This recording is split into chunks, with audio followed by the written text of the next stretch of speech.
बहुत समय पहले की बात है। एक आदमी था जिसके परिवार में उसकी माँ और उसकी बीवी थी। उसकी बीवी मायके गई हुई थी।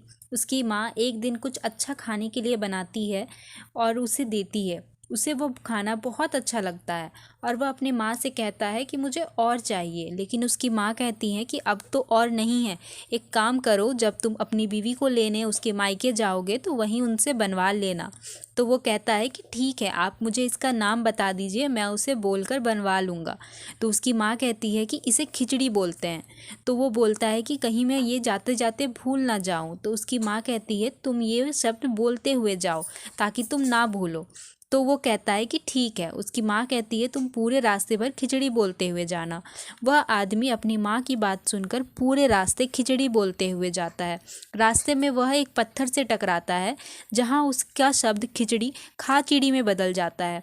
वह थोड़ी दूर आगे जाता है जहाँ एक खेत पर एक किसान खेती कर रहा था। उसने उस खेत पर बहुत सारी चीज़ें उगाई हुई थी और वहाँ पर अपने खेत में बैठे चिड़ियों को उड़ा रहा था। इतनी ही देर में वह वहां पहुंचता है और बोलते हुए जाता है खा चिड़ी खा चिड़ी। इतने में यह सुनकर किसान बहुत ही गुस्सा हो जाता है। वह कहता है कि मैं तब से अपने खेतों से चिड़ियाओं को उड़ा रहा हूं और तुम कहते हो खा चिड़ी खा चिड़ी। वह वहां पे उसे खूब मारता है। तो फिर वह लड़का उनसे पूछता है कि आप ही बताओ मैं क्या बोलूं।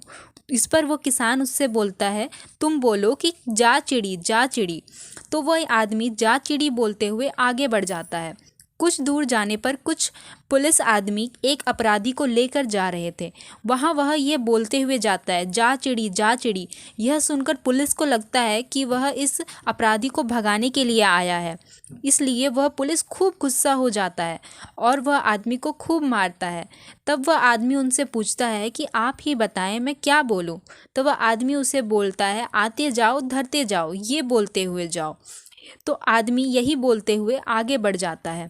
खूब दूर जाने के बाद उसे कुछ आदमी मिलते हैं जो कि एक मरे हुए व्यक्ति को लेकर जा रहे थे और वहाँ वह बोलते हुए जाता है आते हो जाओ धरते जाओ। यह सुनकर वह जो लोग उन्हें लेकर जा रहे थे काफ़ी गुस्सा हो जाते हैं और वह उसे खूब मारते हैं कि तुम ऐसा क्यों बोल रहे हो कि लोग यहाँ शमशान में आते जाएं और धरते जाएं। तो वो उसे खूब मारते हैं और बोलते हैं कि तुम अब बोलते जाओ कि ऐसा किसी के साथ ना हो। तो वह आदमी ऐसा ही बोलते जाता है और वो पूरे रास्ते बोलते जाता है कि ऐसा किसी के साथ ना हो। खूब दूर आगे जाने के बाद उसे एक जगह मिलती है जहाँ एक विवाहित मंडप था और वहाँ शादी हो रही थी। वह वहाँ बोलते जाता है ऐसा किसी के साथ ना हो, ऐसा किसी के साथ ना हो। यह सुन वहाँ के सभी लोग बहुत ज़्यादा गुस्सा हो जाते हैं और कहते हैं कि तुम ये क्या बोल रहे हो, यहाँ एक शुभ काम हो रहा है और तुम बोल रहे हो ऐसा किसी के साथ ना हो। वहाँ भी उसे खूब पिटाई पड़ती है। इसके बाद वह बोलते जाता है कि ऐसा सबके साथ हो, ऐसा सबके साथ हो।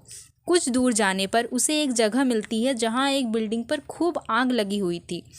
वहाँ वह बोलते जाता है ऐसा सबके साथ हो, ऐसा सबके साथ हो। यह सुनकर वहाँ के लोग भी काफ़ी गुस्सा हो जाते हैं कि क्या तुम पागल हो, यहाँ इतनी बड़ी आग लगी है और तुम कहते जा रहे हो कि ऐसा सबके साथ हो। तो वो बोलता है कि आप ही बता दीजिए ना कि अब मैं क्या बोलते हुए जाऊँ। तो वो बोलते हैं बोलो ऐसा किसी के साथ ना हो, कभी ना हो। तो वो बोलते हुए जाता है ऐसा किसी के साथ ना हो, कभी ना हो। इसके बाद वह अपने घर पहुंचता है जहां उसकी पत्नी उससे पूछती है कि बताइए क्या खाएंगे। वह बोलता है कि मुझे वही खाना है जो मेरी माँ ने मुझे बना कर दिया था।